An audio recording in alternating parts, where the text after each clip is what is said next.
В зависимости от внешности человека челка может быть шире или уже. Следовательно, височные проборы можно отчесать ближе или дальше друг от друга. Рисунок 42. Укладка многовариантна. На рисунке 43 показана стрижка без укладки.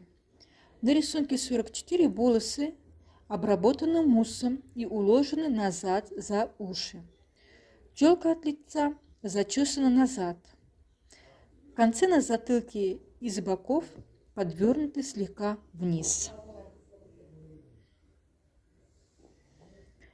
На рисунке 45-46 волосы уложены от середины затылка вперед сосульками и бахромой.